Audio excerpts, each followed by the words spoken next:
So let me just go to the next question because I think it's kind of, very pertinent to what, we've just been talking about so far, but it's really, sharing some ways that you've been able to get change to happen. All right, I'll go. From two different perspectives. So also during my career, whilst throughout I taught mathematics, 11 through to A levels, but I was for a part of that also a senior leader towards the end of my career in teaching. And with the kids, with the students, one of the ways that I found that I was able to make change happen was I think we know, as with anyone, I think it was Deb that talked about if you're trying to impose change on people, they immediately become resistant to it. So one of the ways that I usually would get students to change or maybe change direction or change behavior was to actually create some kind of connection. So first of all, go for a connection with the children rather than standing there being an authoritarian and saying, you do it because I tell you to do it. I found that, okay, fine, I need you to get your grades up, but okay, let's work on building some kind of relationship. And once you get that trust, once you're able to gain that trust, they want to impress you after a while. They'll begin to work hard because they don't want to let you down. And so that's one thing that usually worked for me with regards to students, being able to establish some kind of connection with them, as opposed to just basically trying to force the change down their throat. And with my colleagues, so when I was a leader and I had a team of people that I was leading, I found that it was a good place to start was, it's a cliche now because there's a book and everything, is to start with why. Why are we doing this? This is, and what do you think? Let's all have your ideas. This is what we want to achieve. How do we get there? This is the reason why this is important to do. How do we get there? And then we can come to some kind of consensus. So everyone has some kind of a buy-in into the idea. It's not just we're doing this. You don't have a choice. You have to go ahead and buy into it. Once there's the sense of, oh, I contributed to this outcome, it's easier for people to buy into it. Yeah, I agree. I feel that everything starts with relationships. No one likes being forced down a road that they're not comfortable with. So I think it starts with proving that you have the why. Why are we doing change? What is the purpose? How this is going to impact the students? How this is going to impact whatever the goal is, if it's not education based. And then having people voice their opposition. And that's usually a hard one because you have to do it in small groups. You can't just talk to 150 teachers and say, this is what we're doing and this is why we're doing it, and not allow anyone to give any feedback, because we all don't use the same language when we're talking about things.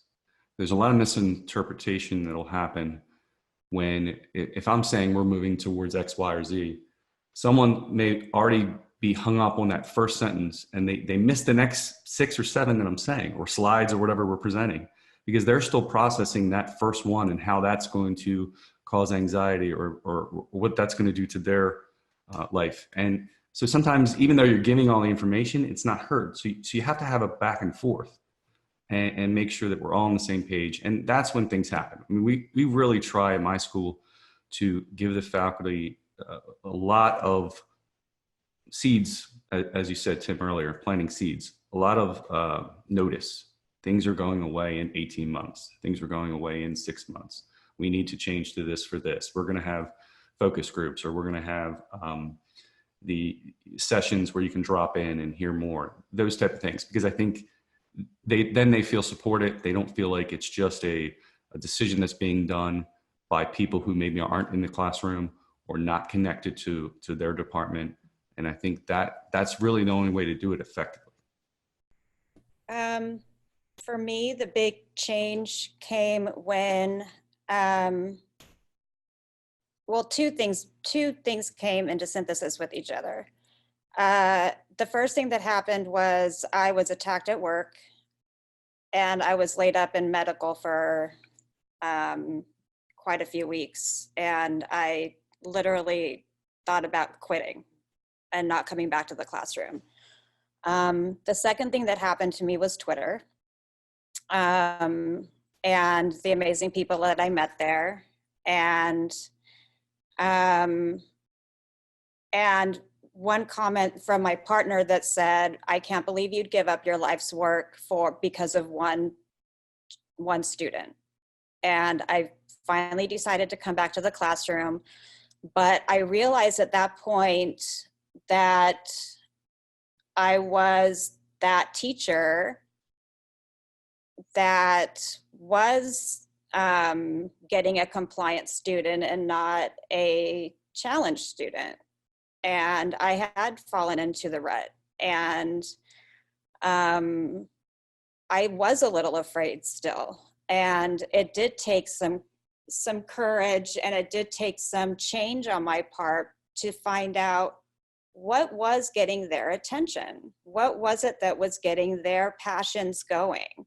What was it that got there every day once they left the classroom? What was it that they were doing? And it was those things that I brought into the classroom and made educational tools. Snapchat.